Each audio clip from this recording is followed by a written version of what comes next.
Foi. Motivation. Surpassement. Fortifiez votre intérieur avec le moment de foi. Chapitre 22, verset 1. Vous avez trouvé? Après ces choses, c'est ça? Dieu mit Abraham à quoi? À l'épreuve, il lui dit, Abraham. Et il répondit, me voici. Voyez? Est-ce qu'Abraham, il a répondu comme ça? Qui m'appelle? Hein? Parce que si vous voyez avant, vous allez voir que Dieu, il a parlé par les anges. Mais ici, la Bible dit que c'est Dieu qui parle directement à qui? À Abraham. Et au moment que Dieu l'appelle, Abraham, dans les médias, Abraham, il n'a pas fait comme ça. Est-ce que j'ai entendu bien qui m'appelle? Mais dans les médias, c'est comme si Abraham, il s'attendait à être appelé par qui? Vous savez comment on appelle ça? Communion. Communion. Quand la personne développe sa communion, dans les médias, elle a le discernement, l'esprit du sacrifice. Contrairement à ce que beaucoup de personnes tombent dans le piège même en temps de campagne, elles freinent un peu et elles laissent de venir à l'église. Oh, aveugle, sourde. Parce que personne n'impose quoi que ce soit.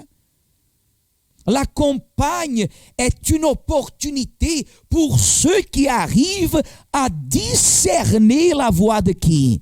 De Dieu.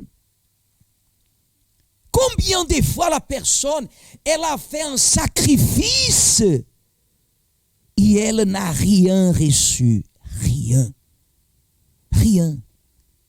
Quand je dis combien de fois la personne, je vais vous dire combien de fois nous avons fait des sacrifices et jusqu'aujourd'hui, je n'ai pas encore obtenu la raison pour laquelle m'a amené à sacrifier devant Dieu. Est-ce que cela m'a refroidi? Est-ce que cela m'a fait baisser les bras? Est-ce que cela m'a fait reculer? Non. Parce que le Dieu que je crois, il est Dieu qui ne change pas. Il est Dieu. Et des fois, la situation semble que ce qu'on demande s'éloigne de plus en plus, comme Abraham. Mais Dieu est venu à Abraham. Et quand Dieu lui a parlé à Abraham, dans les médias, me voici. Dit la Bible, verset 2.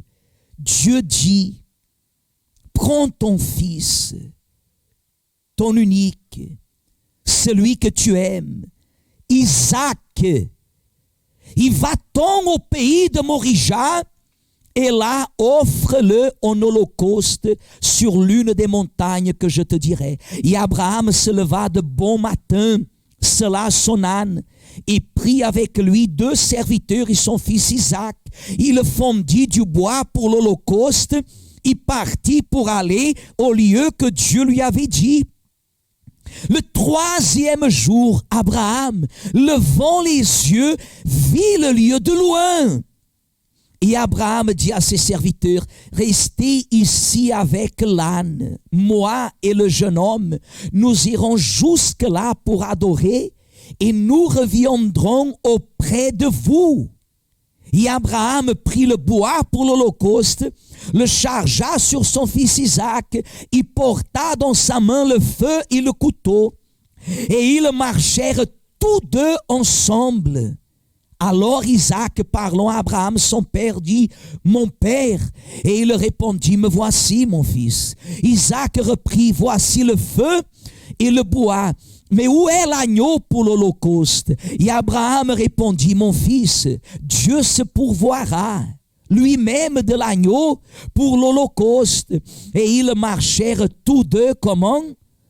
Et lorsqu'ils furent arrivés au lieu que Dieu lui avait dit, Abraham, lisez, Abraham quoi?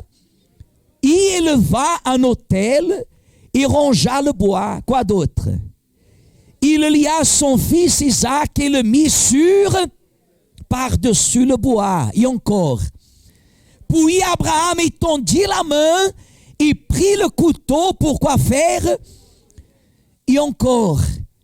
Alors l'ange de l'Éternel l'appela dessus et dit, Abraham, Abraham. Et il répondit, me voici. Quoi d'autre?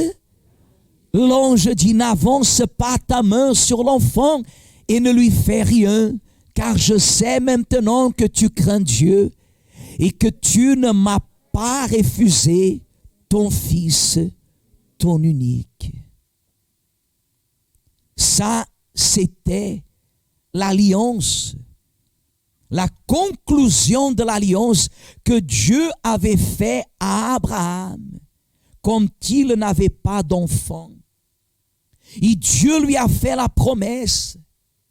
Mais pour que cette promesse s'accomplisse, il a fallu que Abraham sacrifie Isaac. Il y a une génération parmi nous des chrétiens qui dit même comme ça, non mais finalement Abraham il n'a pas sacrifié Isaac. Ah non? Abraham qui met son fils sur l'autel, qui prend le couteau et qui s'approche pour l'égorger, la Bible dit qu'il avait déjà sacrifié Isaac dans son cœur, ayant la pleine assurance que Dieu serait capable de le ressusciter de quoi? Des cendres.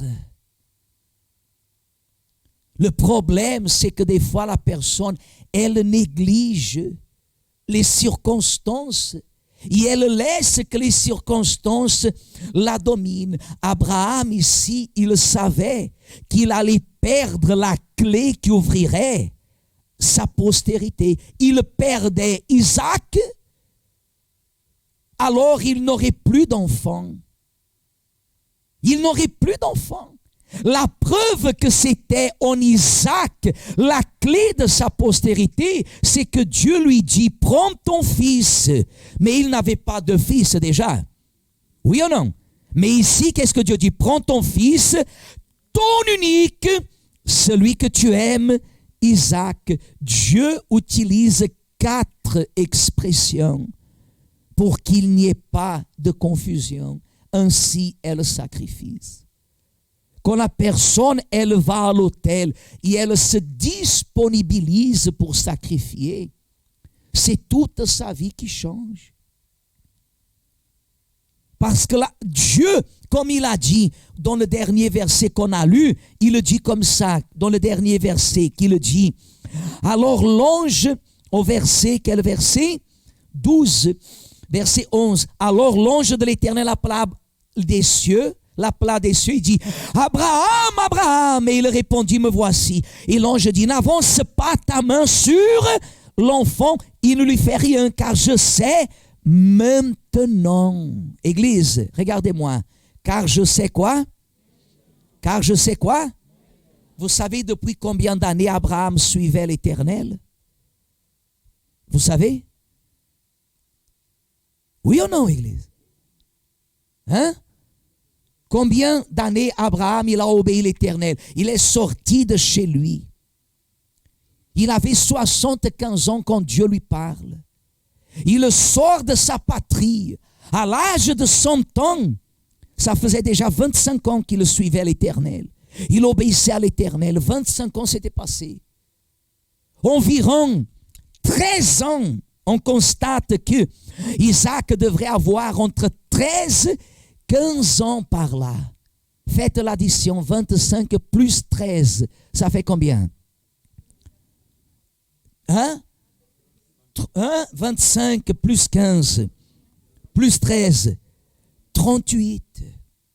Depuis 38 ans, Abraham a toujours fait ce que Dieu lui a demandé. Et Dieu apparaît au moment qu'Abraham a scellé son alliance, et Dieu lui dit, car je sais maintenant que tu crains Dieu.